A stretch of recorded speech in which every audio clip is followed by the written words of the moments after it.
Again to do an interview. We have with us Dr. Claudius Fergus. We are going to be discussing the Prohibition Ordinance and the reasons for us commemorating the year and what is going to come out of it. Dr. Fergus himself, former head of department, a former senior lecturer in the Department of History at the University of the West Indies, also a lecturer in African history, right? That's right. And a man of your caliber who would have taken this mantle upon yourself to chase down the information about this prohibition ordinance and its origins and how it came to be, and the fact that it was actually ultra vires, the Toleration Act. Exactly. Of the same colonial government. You wouldn't do so if you did not see a great travesty of justice against people of color, and more specifically, the spiritual Baptist community in Trinidad and Tobago, the Shakers in St. Vincent, and other such Grenada groups, as well. and Grenada as well. So tell us some more. How did this whole thing, the genesis of this whole project start with you? When did you realize that this is something that you got to do? Well, some years ago I was asked to do a online lecture at GIS, you know. So I had to do quite a lot of research trying to understand, you know, the spiritual Baptist faith itself. But in my own research as a PhD student, you know, I had done quite a lot of work on the British Toleration Acts.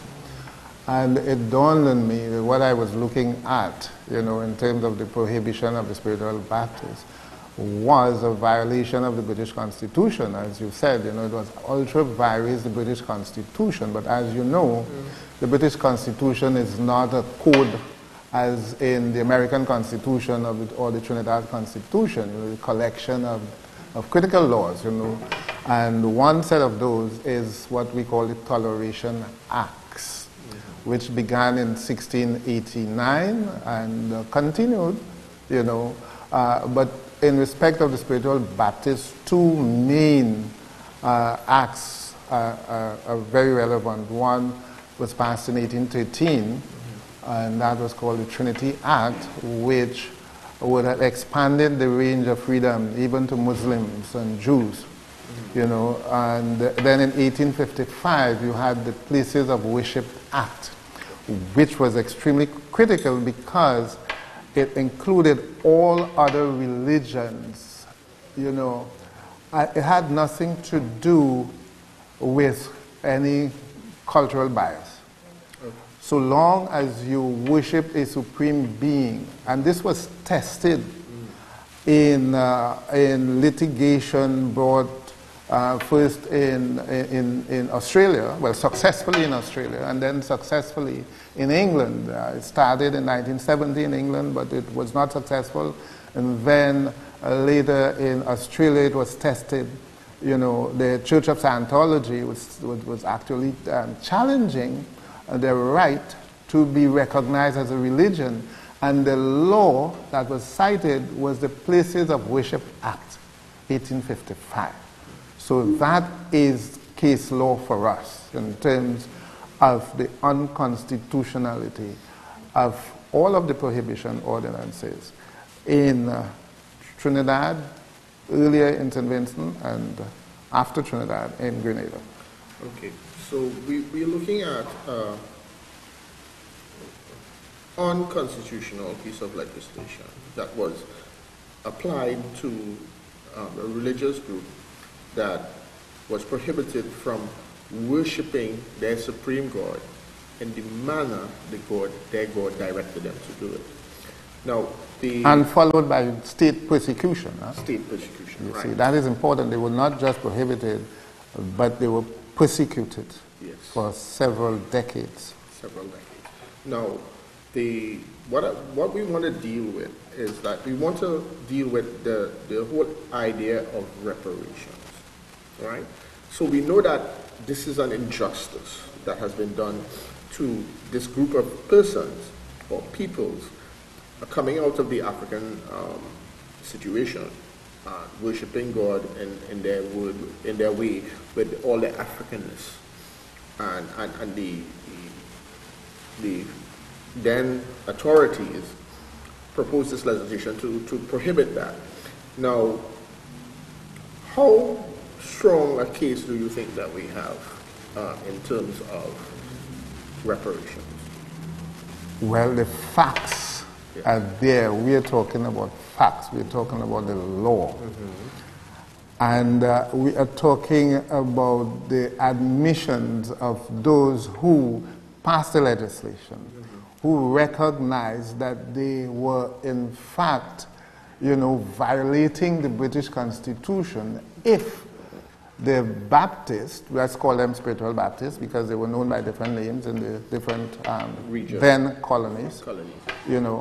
But the spiritual Baptists, once they were recognized as a religion, even as a cult, that they could not prohibit them under any law because the British government would not sanction it. They said so in St. Vincent, they said so in Trinidad.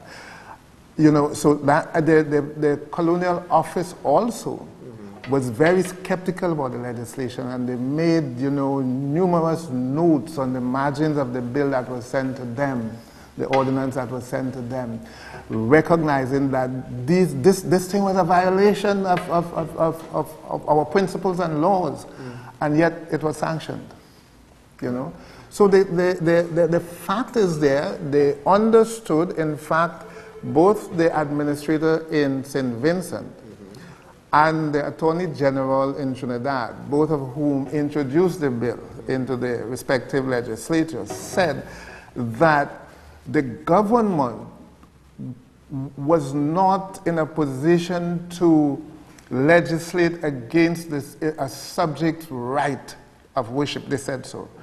And they were only concerned about prohibiting certain practices, they said, which was legal and constitutional, certain practices. Okay. You see? And those practices could only be legislated against if they threaten the peace, order, and stability of the society. Now, the colonial office said, but there are laws already in place to deal with those things. You don't need more laws. Right. So that the targeting of practices, allegedly, was a means of prohibiting the religion itself, which was unconstitutional. So you have these two dimensions to the legislation. And this particular, the one in Trinidad, I know, there is a particular part that really stands out with me where the constabulary, the officers, had the right to go into any building or any home where people were gathered for the purpose of carrying out a shouters meeting. No, not only that. The thing was so extreme, so draconian, that if you were praying with your wife or your daughter and the neighbor reported you, the police had the right to come into your home without a warrant and arrest you. Okay. Even if you were standing watching a prohibition, a spiritual Baptist prayer meeting, you could be arrested. That was the extent of the law. So they were trying to legislate against persons being drawn to this form of worship. They're trying to stop that expression of Christianity from maturing by this legislation. You say, or would you say that they just wanted to stamp it out of existence? No, the religion had grown to such an extent that it had become alarming to what they call the recognized churches. Right. In St. Vincent, the Methodist Church was the biggest church where African peoples were concerned, and then the Anglican Church, and you had the Roman Catholic Church, which was a much smaller church in St. Vincent. In Trinidad, the Roman Catholic Church was the big one, the Anglican Church, and you also had, a number of other churches that had come into Trinidad in the late 19th century, like the Presbyterian churches, Seventh-day Adventists, and so on. Right. Those churches were alarmed by the phenomenal growth and popularity of the Spiritual Baptists, and they said so. Even in the legislature, when they were debating the law, the prohibition law, they said so. That was one of the factors that would have triggered the intervention of the government, that they had become so popular among the masses. So the answer to that question is definitely we have a case for reparations. There is a case for reparations, I'm saying, because reparations could be based on the injustice which amounts to crime against humanity, which, of course, in this context is the targeting of a specific group of people, you know, in this particular case, for the way that they worshipped God. Now, let us deal with the effects of the Prohibition Ordinance on this group of people and their development as a people. Because if they were be popular then when they were legislated against, that means they were on the rise. They were heading for greater things.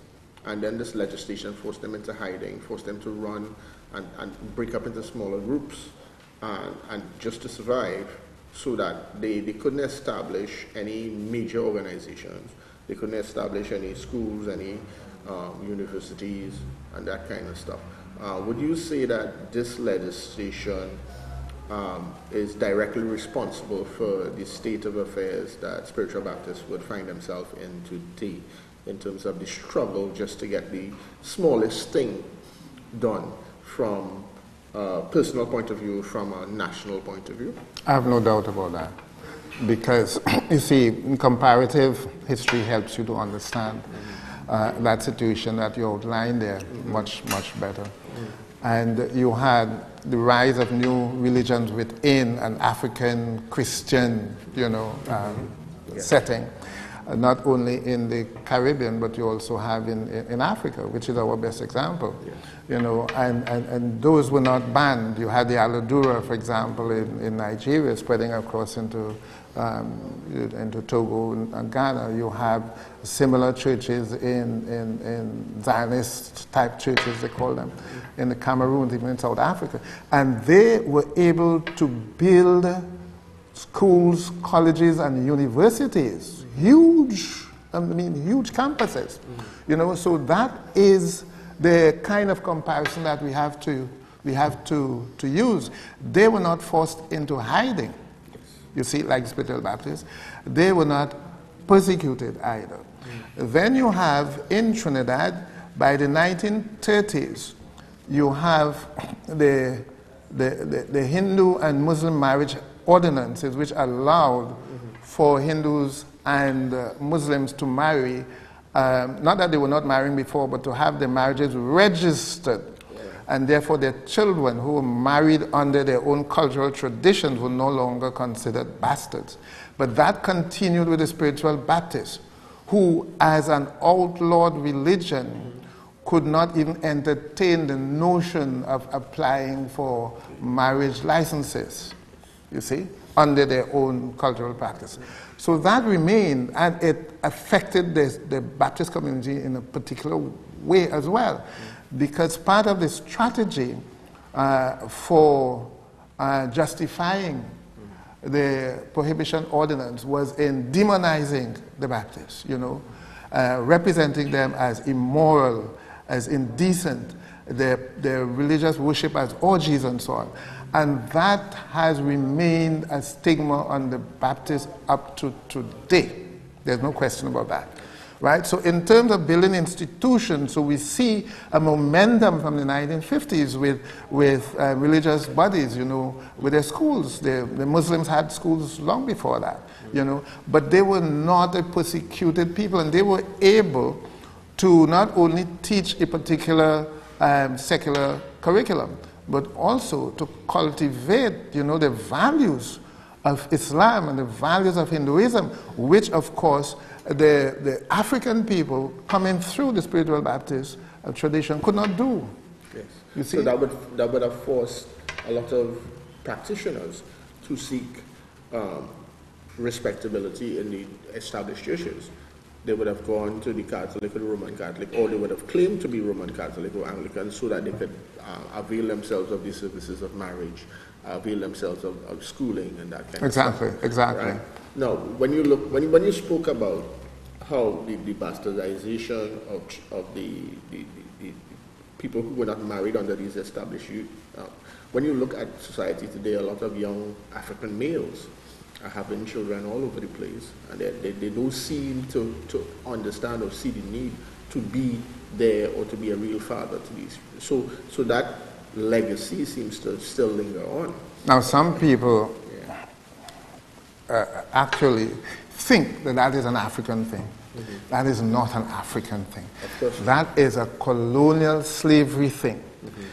African families are the center of their civilization. It still is like that. Yeah. So the Africans, the nucleus of an African community is a family. Mm-hmm. It's a family. In the Caribbean, as you know, and elsewhere in the Americas, you know, people were not allowed to marry. And even if they formed unmarried relationships, you could be separated at any time, your children could be sold at any time, your wife could be violated by any white, not necessarily the planet, but any white at any time. And these things were done. You see, so the sanctity of marriage was not there at all. And in the period after emancipation, it was a lot of difficulty, you know, really rebuilding, because it takes a lot to rebuild a whole cultural tradition which was just mashed up, you know, splintered. Yeah. Okay, the Spiritual Baptist was an excellent hope for doing so. Yes, because you see? Yes, they would have been a guiding light in the whole darkness. Yeah, because there was another institution which we can try to understand the potentials of the Spiritual Baptist, and that is the friendly societies. Okay. The friendly societies were dominated by Spiritual Baptists. In St. Vincent, and I understand the same thing in Trinidad, the friendly societies were re-socializing, re-cultivating certain values in African people's family, strong family, thrift, and so on. So that those institutions also became a target of the colonial government, and they said so. You know, that here, these people are now, they have moved away from us, you know, through the friendly societies and are becoming economically independent. Okay. This was spoken very, very explicitly in St. Vincent, you know, and now they are becoming, you know, an organized religious body on their own. We have to stop them, you see? So instead of allowing the Africans to rebuild themselves, their culture, which was mashed up by the colonial authorities, which had no, apparently no interest in assisting in reconstituting any kind of respectability among African peoples, because the sole purpose of the African working class was exploitation, you see? And not a matter of rebuilding their cultural values. But the friendly societies, you see, now the friendly societies were introduced by the churches, the Roman Catholic Church, Anglican Church. But within a few years, Africans on their own were establishing their friendly societies outside of the control of the so-called recognized churches. That frightened the authorities as well, you see? Yes. So, all right, so we're speaking about a time where the people of African origin were struggling to regain their identity. Exactly. They were trying to reconnect with God. They were trying to rebuild their family structure, trying to get back the strength that they once had, the power that was in them that was stripped through the whole process of slavery and then the experience of the colonial masters thereafter. Now, where do you think we can go now that we have established that this injustice has been done and that we could be more or we were trying to be more, and we were stopped from regaining that because of fear, because they didn't want the African people to rise. What steps do you think, as a senior lecturer and former head of department in history, lecturer in African studies, I look to you for some advice on to what steps do we take along the road of getting recognition for the reparations and actually getting the African community to come together and rebuild themselves in a meaningful way? The first step towards reparations is recognition of the wrongs that were done, and therefore an apology. I am seeing that the state, the local state, you know, some people don't like to bring the local state into reparations, but our state, our independent state, inherited the whole compendium of laws of the colonial state. They inherited everything, lock, stock, and barrel. Now, interestingly, one of the first things that was done by the government in the period that broke away from the pure colony system, which we call the period of responsible government, where you had ministers of government and so on. 1951, that was the first responsible government. One of the first things they did was to repeal the act. And they condemned the act as an injustice, a racial injustice against African people. They did not issue a formal apology. That is missing. So that is one step. The British government, which is complicit in this whole thing, for sanctioning a legislation that they knew was in violation of their own constitution, needs to apologize. The British government. That's the first thing. An apology is needed. Then there must be practical steps to repair that damage. And I have said in other places that the school that was built in Maloney should never have been considered a gift, but one of the first practical measures to repair the prohibition ordinance, the damage that was done. More schools need to be built by the state for the Baptist community exclusively at different levels, particularly kindergarten schools, primary schools, and secondary schools, so that we, as African people, could now, you know, not only teach the secular curriculum towards common entrance, whatever name you call it now, and CXC and so on, but also, you know, our African values, which, as you know, cannot be done in the normal school system. It cannot be done. And that's one of the big disadvantages that African people have here. Right, because a lot of people grow up, people of African origin, or who have African ancestry, grew up not even knowing the smallest part about who their ancestors were, what they were capable of. Or who their heroes were, the real heroes. And you see it, you know, in the campaign by the Crossroads Freedom Project, and, you know, the kind of nonsensical, you know, reactionary statements being made. So that even Henry Sylvester Williams, our children don't know about him. They don't know about other Caribbean heroes, Toussaint Louverture, the role that was played by these great minds, these great fighters for freedom, for our freedom. We don't know, because it's not part of the school curriculum. But we can do something about that if we control the curriculum in our schools. Right. I am in full, total, 200,000% agreement with what you just said in terms of the need for more schools, because the one school for the whole spiritual Baptist community is really kind of ridiculous when you consider that you are Baptist in Port Fortin. You can't come from Maloney to go to school. You are Baptist in Toco, you are Baptist in Port of Spain, you are Baptist all over the place. But there's one school in Maloney. And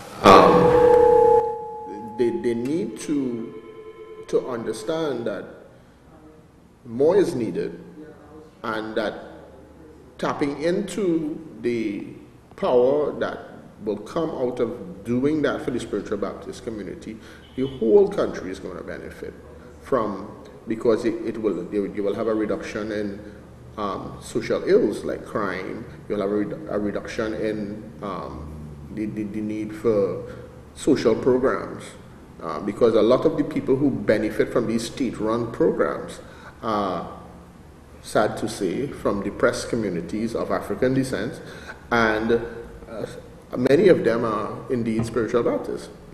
And that is not right in terms of an equity of treatment across the board with society. I feel that the spiritual Baptist community has a lot to offer because we are very talented, very cultural, very intelligent. I shouldn't say educated, although there are very educated ones among us. There's a lot of work that needs to be done in terms of changing the whole mental slavery thing.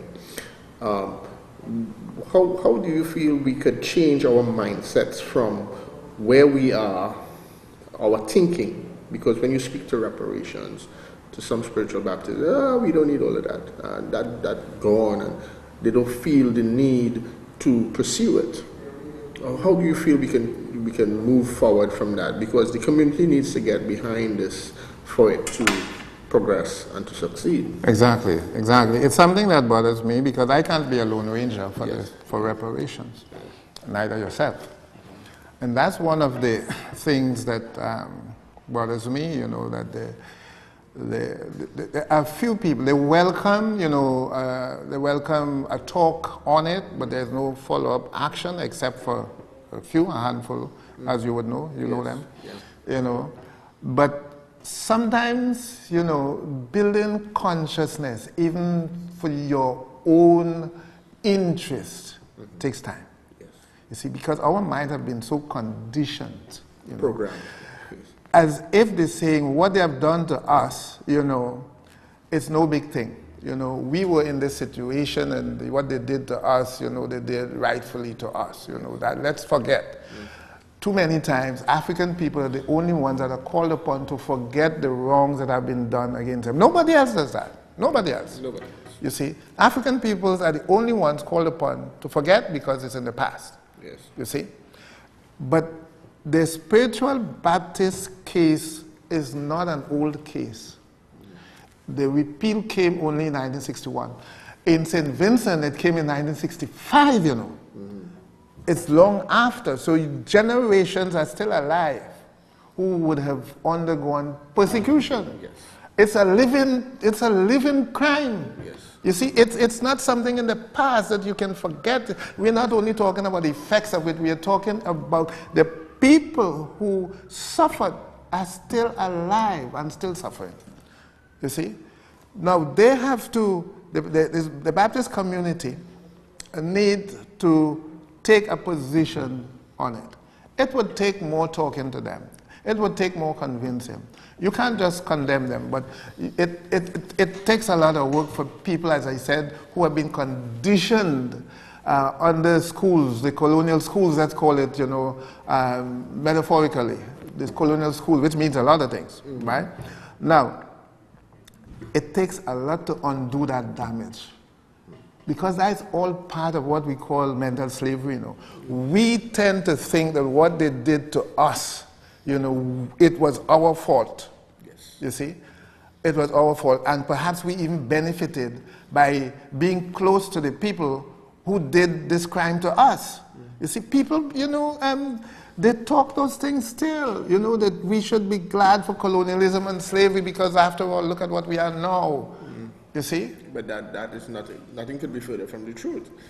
No, exactly. Look at where we are now, but think about where we could have been without it. Exactly, but even where we are still under oppression, we are under institutional, all kinds of institutional forms of racism still. The justice system, essentially, whether you like to say it or not, is a racist system in this country. Yes. Black people are the most disadvantaged. Yes. We are still in that place. Yes.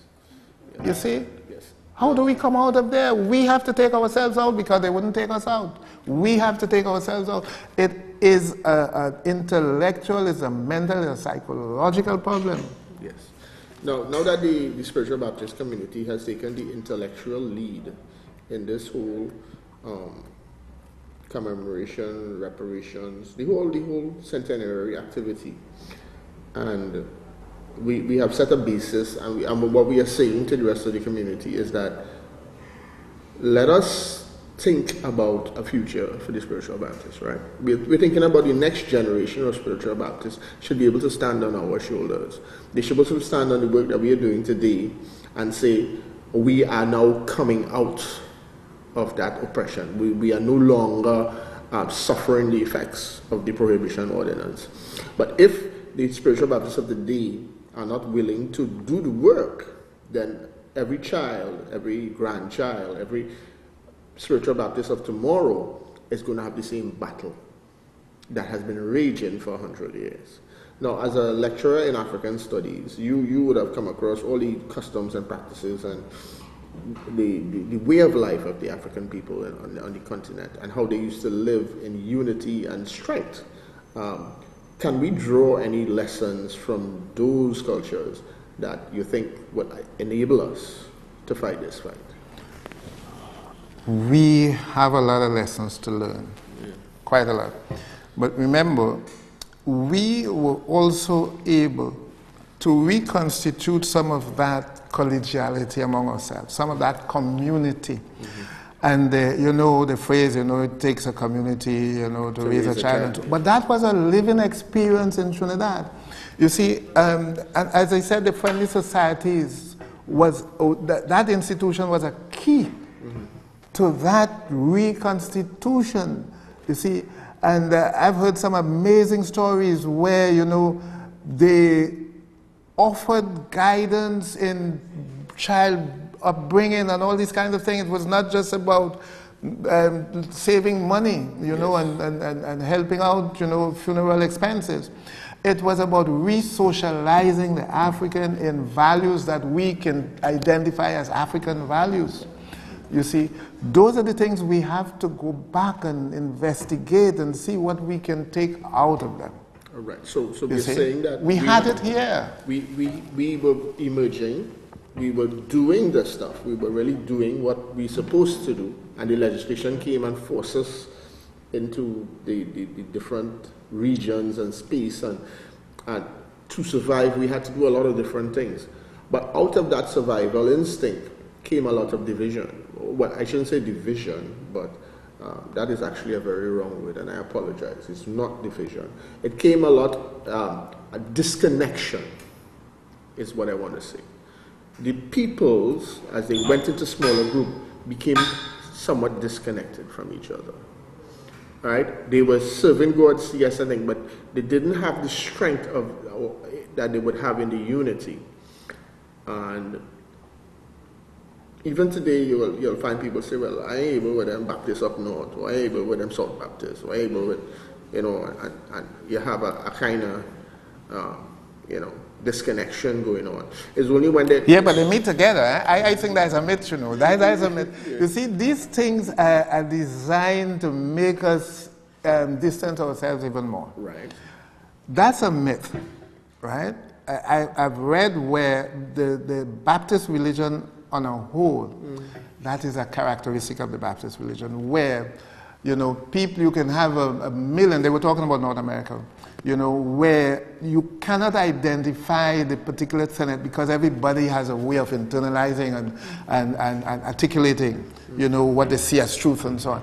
And yet, you have this common brotherhood.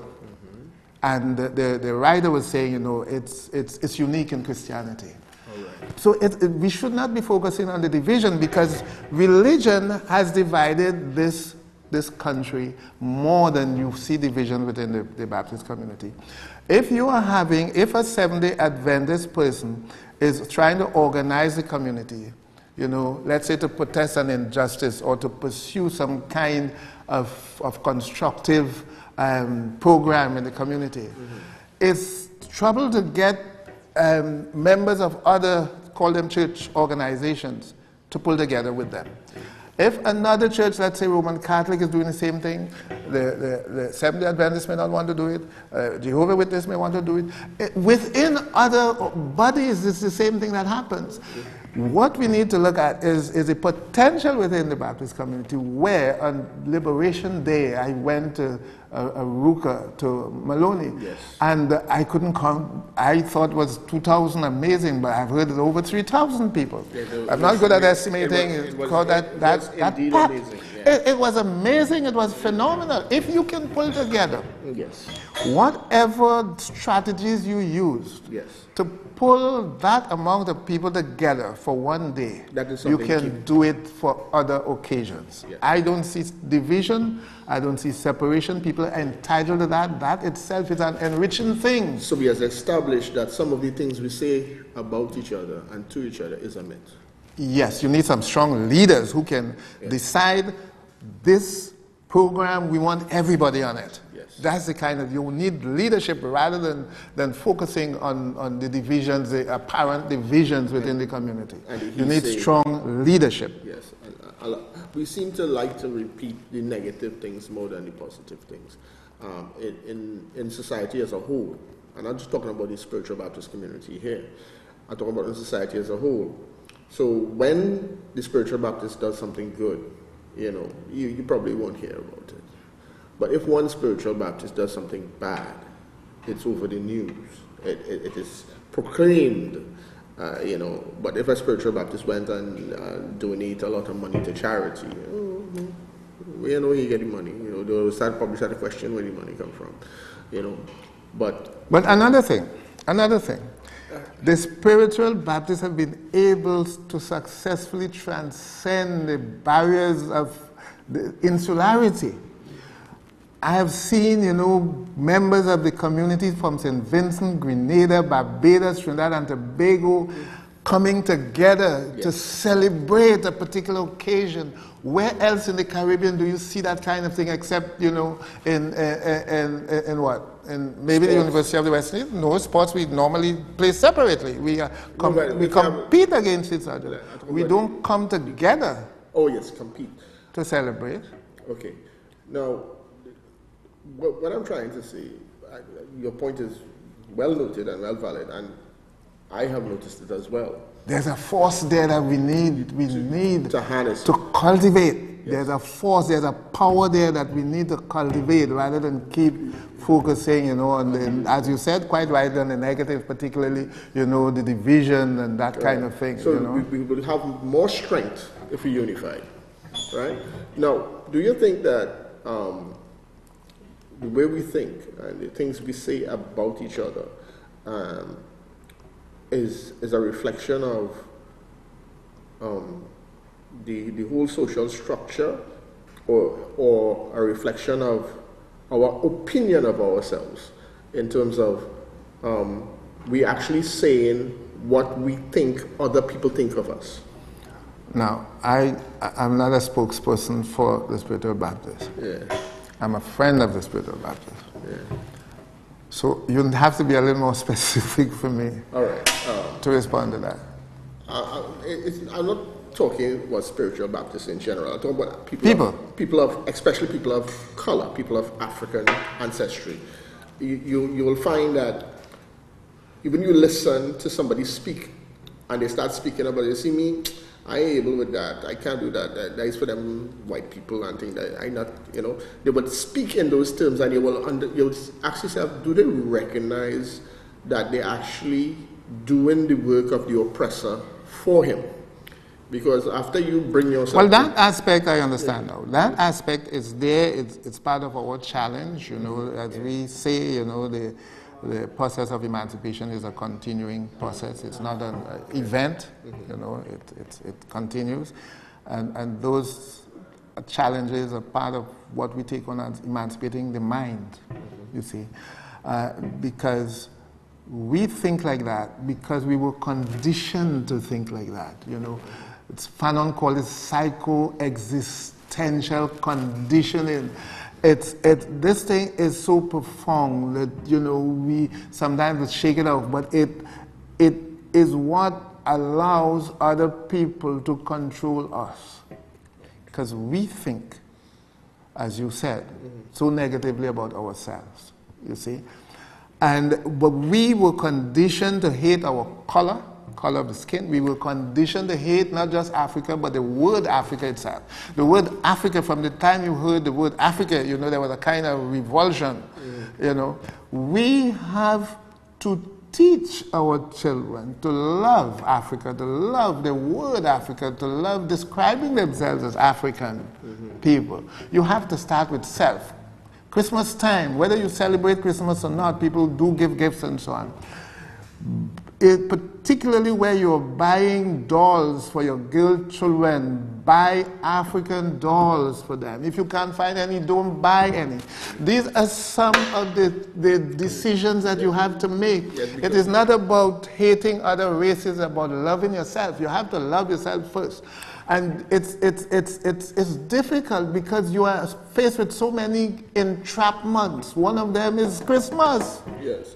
Well, we know that the whole Christmas. I'm not condemning Christmas, but Christmas has within it a lot of the elements that have us thinking the way we think about ourselves.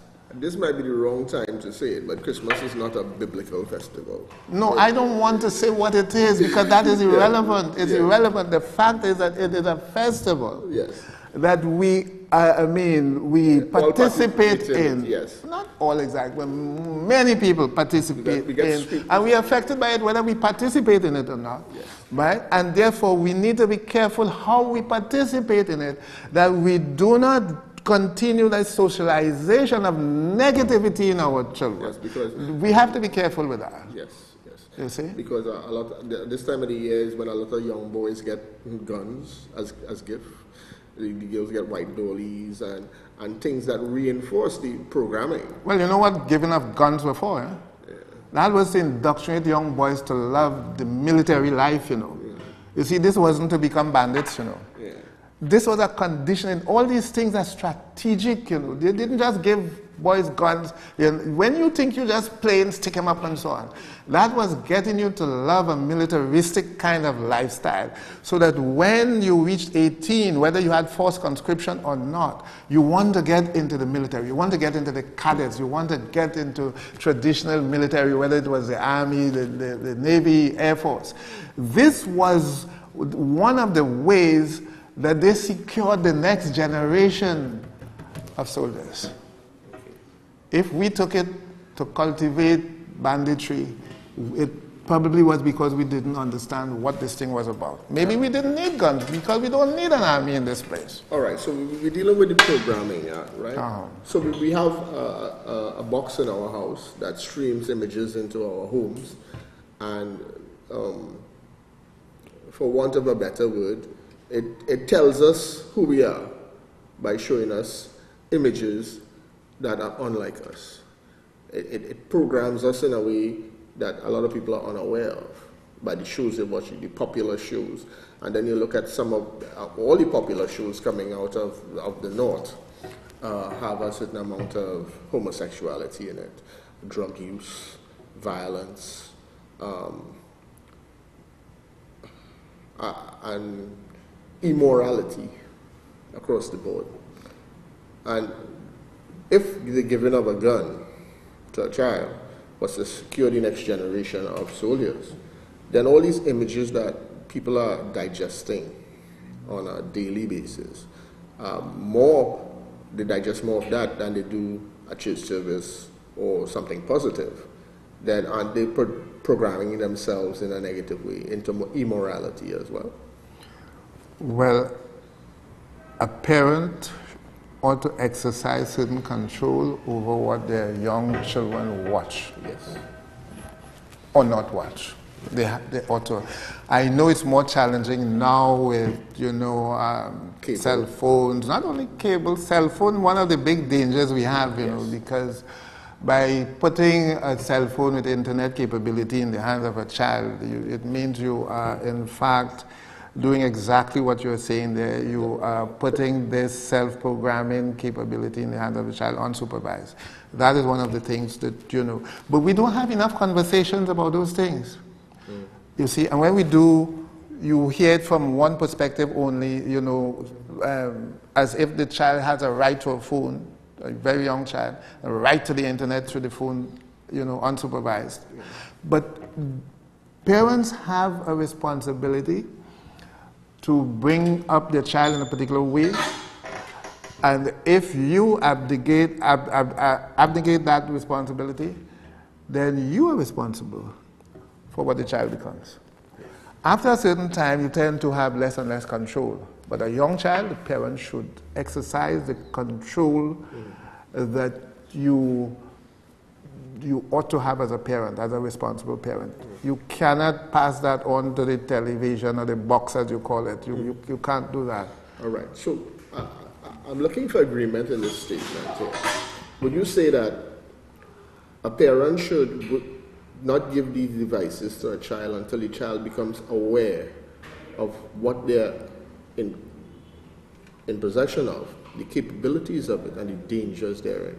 So you wouldn't give a child who is in, let's say, primary school, a phone that has internet access and the ability to share and receive shared images and videos and stuff like that, because they share these things among themselves and further infect other people. So they have programmed themselves with a certain perversion, and they start sharing it with all their friends, and they start sharing this perversion. So seeds are being planted. So just as in baptism, you don't, the adult baptism is for the person who is aware of what they're getting into, so that when they get into it now, they can maximize the good potential of it. Should the electronic devices be governed in the same way? Well, you know, there's a constituency out there who says that, you know, the child, a phone in the hand of a child is now a necessity. But should the phone have internet? This is what you're saying. In my personal opinion, I will not give my child a phone with internet if that child is in primary school. I will not give my child a phone with internet capability if the child, uncontrolled, I'm talking about, internet access, you know, even in secondary school as a CXC student. In fact, I've done it, so I'm saying from what I've done, I had exercised that kind of restriction because I knew the dangers you're talking about. Now, that does not mean the child will not have access to somebody else's phone or tablet or whatever it is. So it's a difficult thing we're talking about, extremely difficult to control, but that is the kind of conversation we need to have, you know, within communities, perhaps NGOs and so on. How do we regain some kind of control over our children in order to protect them from what we see as, you know, destructive practices and values and so on? You know, when I was a child, you went outside and you played in the sun. You make your kite, you fly your kite, you spin your top, you play cricket, football, you play games with your friends. Now the play is with the two thumbs in front of the TV, right? And the whole breakdown in the socialization of the individual is apparent, because when you meet a young adult now, they speak to you as if they're speaking to a machine with no respect, no empathy, no feeling. It's just totally disconnected from reality as it should be, in my view, because coming from being sociable and socialized, you expect certain social norms to transcend time, but the electronic devices is taking that away from the human race. Now, but if we take control of some of those programs by creating some of these programs, so instead of just being consumers, we create, I think it can minimize the negative impact of some of these things, because the technology will not go away. It is the age we're living in. And if we can create some of these games that reflect some of the games we used to play, for example, it could become as exciting to children as some of these alien games that they see on the network and sometimes have to pay for. Why can't we create some of these stories that the children can watch, you know, these digital stories and so on? But we can do it. Yes, we can do it, but enough of us need to believe in ourselves. Because I would come with an idea. I have this idea for a game or traditional or whatever, and the person who I'm going to finance it say, well, enough people ain't gonna buy it, you know. And I mean, even this conversation we're having, that I am saying, what I'm saying now is a bit negative, but that is how people think, and because it happens once, they won't try again. But some billion-dollar ideas probably started off with people not seeing how much money they could make from it. You pursue the idea, yes, and let the idea become perhaps a new technology if possible. Right. And once it's exciting, it can be marketed. Right. But if you think it wouldn't have a market before you even think what it is wouldn't have a market, then you are going to continue being a consumer for the rest of your life and generations to come. All right. Now, I did all of this on electronic devices because I want to set up this question here.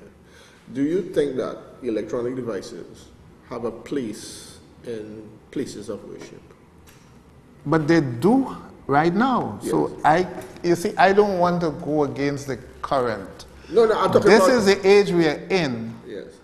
And digital devices, remember a time that the steel pan could not make its way into the doors of a church, particularly our churches. Yes. I don't want to call any names. Now it is an exotic instrument. In fact, it has gone beyond being exotic. It's a necessary instrument in many churches. And the same thing would have happened with digital technology. People would have resisted it first, and then when they realized the potential, they embraced it. Some of the evangelical churches, which are perhaps those churches with the most outreach now, it's digital technology they are using to have that impact. So I can't say that you should not take these things into the churches. Well, I would say that technology has a place, but it has to be used correctly for the right purposes. All too often, people misuse the gifts that they have been given or the power that they have in their hands for personal gain and all kind of things that are not, for want of a better word, right. Now, we have established that, you know, the reparations and all of that. Now, we spoke off camera about a few things. We talked about the connection to certain individuals all the way out in South Africa and stuff like that. And how, I know you're still chasing down that information, so you're not ready to really... No, I can talk about it. I can throw it out there. You know, sometimes people link up with you and might even provide additional information if you want me to talk about it. Yeah, I'll gladly put it out there. We have about 10 minutes, about 9 minutes. Yeah. We can deal with that in that 9 minutes. Yeah, this is a recent finding. You know, I'm a member of the Crossroads Freedom Project, and part of our campaign is to get rid of the name Milner on the campus because of the crimes that he had committed, not only in South Africa, India, and other parts of the world. You know, and I was very surprised when I saw that the administrator in St. Vincent, by the name of Gideon Murray, who introduced the prohibition ordinance, had been schooled under this same Milner in South Africa. You see, Murray went to South Africa in 1901. You see, the Boer War was ongoing. Milner had launched this Boer War. And Murray arrived in 1901. He was appointed by Milner as the Assistant Native Commissioner. Now, the Native Commission was mandated to submit a report on how to deal with the native peoples across the emerging South Africa, because you had a number of different provincialities and states and republics and so on before the Boer War. All those things were brought under centralized government from 1902, how to treat with the native peoples. And the report, which was submitted in 1905, recommended systematic segregation between blacks and whites. It recommended the appropriation of native lands for the benefit of white South Africans, whether they were the defeated Boers or the English, you know, but they were creating these new spaces of the best land in South Africa and driving Africans out. Those who were on those lands were called squatters, and they were to be driven out. Murray was in charge of that exercise, you know, and forced Christianization, forced conversion of native peoples as well, so that the religious bias was learned in South Africa by Murray. In 1906, Murray meets this administrator as well, who played a direct role in Murray's life as an administrator, the way he would have conducted his affairs, but also a key person eventually in getting the Prohibition Act passed. This person was named Francis Hopwood.